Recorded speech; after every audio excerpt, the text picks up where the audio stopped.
Perempuan ini kelihatannya sangat ketakutan. Kenapa? Dia sedang memanen gandum. Tapi lihat, jauh di sana ada tentara yang datang. Orang Midian. Setiap tahun mereka datang mencuri seluruh hasil panen. Kenapa begitu? Karena bangsa Israel sudah melupakan Tuhan lagi.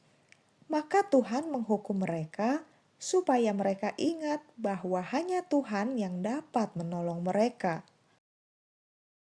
Sudah 7 tahun hasil panen Israel selalu dicuri. Orang Israel ketakutan. Mereka bersembunyi di gua-gua. Kini mereka sadar bahwa mereka tidak berdaya. Mereka pun mulai berdoa, "Tuhan, tolong kasihanilah kami." Sekali lagi Tuhan berbelas kasihan. Suatu hari, seorang malaikat Tuhan datang dan duduk di bawah pohon dekat sebuah tempat pemerasan anggur.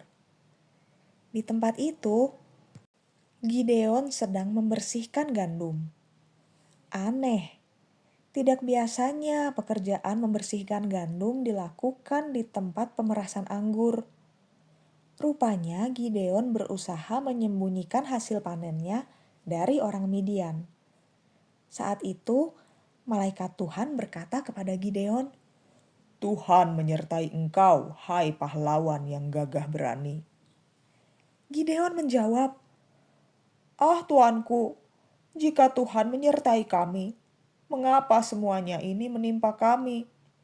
Kami telah mendengar perbuatan-perbuatan ajaibnya di Mesir dan di padang gurun. Tapi sekarang dia sudah membuang kami dan menyerahkan kami ke dalam cengkeraman orang Midian.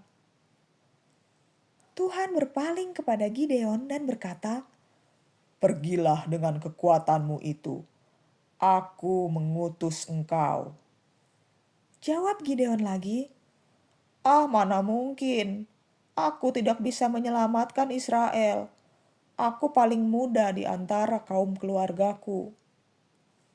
Tuhan menjawab, Aku akan menyertai engkau, dan engkau akan mengalahkan orang Midian sampai habis.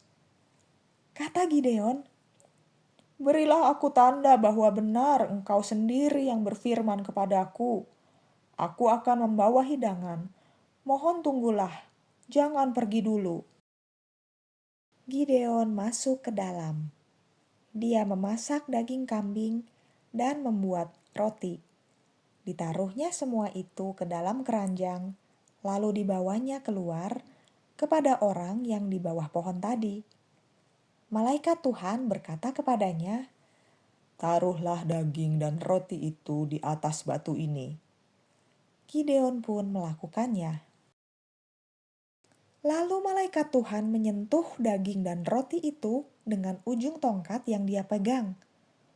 Tiba-tiba keluarlah api dari batu itu membakar habis daging dan rotinya. Malaikat itu lalu menghilang.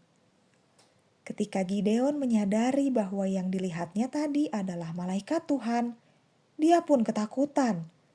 Gideon berpikir, Celaka, aku pasti mati.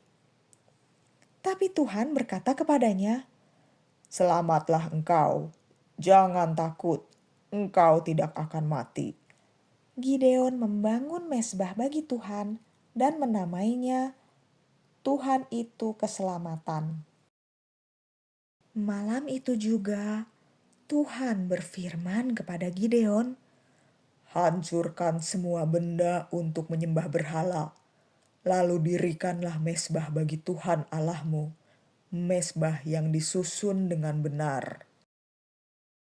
Gideon mengajak 10 hambanya dan melakukan perintah Tuhan itu.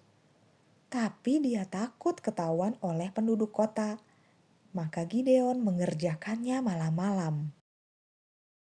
Besok paginya, ketika warga kota bangun, mereka melihat apa yang telah terjadi. Orang-orang itu pun bertanya-tanya satu sama lain. Perbuatan siapa ini? Akhirnya ketahuan bahwa itu perbuatan Gideon.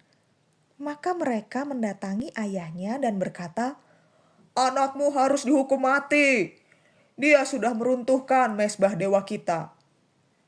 tetapi ayah Gideon menjawab, Kalau dewa itu benar-benar Allah, dia bisa membela dirinya sendiri. tentu saja tidak terjadi apa-apa, karena berhala itu bukan Allah. Hanya ada satu Allah, yaitu Allah yang disembah Gideon. Bagaimana denganmu? Lihat semua kemah itu. Orang Midian dan bangsa-bangsa musuh yang lain datang lagi menyerang Israel. Gideon tahu apa yang Tuhan kehendaki untuk dia perbuat. Dia pun mengumpulkan banyak bala bantuan.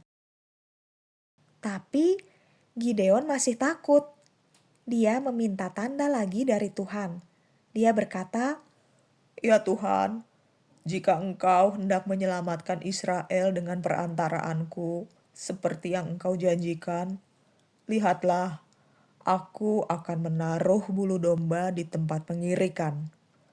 Kalau besok pagi embun hanya ada di bulu domba itu, sedangkan tanah sekitarnya kering, maka aku tahu bahwa Engkau sungguh akan menyelamatkan Israel melalui aku, seperti yang Engkau firmankan. lalu terjadilah demikian. Gideon bangun pagi-pagi dan memeras air embun dari bulu domba itu secawan penuh. Kenapa Gideon tidak langsung percaya pada perkataan Tuhan? Apakah kamu percaya kepadanya? Namun setelah tanda yang tadi pun, Gideon masih takut. Dia berkata lagi kepada Tuhan, Janganlah marah kepadaku. Izinkanlah aku meminta sekali ini lagi. Biarlah aku melakukan percobaan dengan bulu domba itu. Kali ini, buatlah bulu domba itu kering, sedangkan tanah di sekitarnya basah oleh embun. malam itu Tuhan mengabulkannya. Hanya bulu domba itu yang kering, tetapi tanah di sekelilingnya tertutup embun. Tuhan sangat murah hati. Sekarang Gideon yakin bahwa Tuhan bisa dipercaya dan Gideon mau taat kepadanya.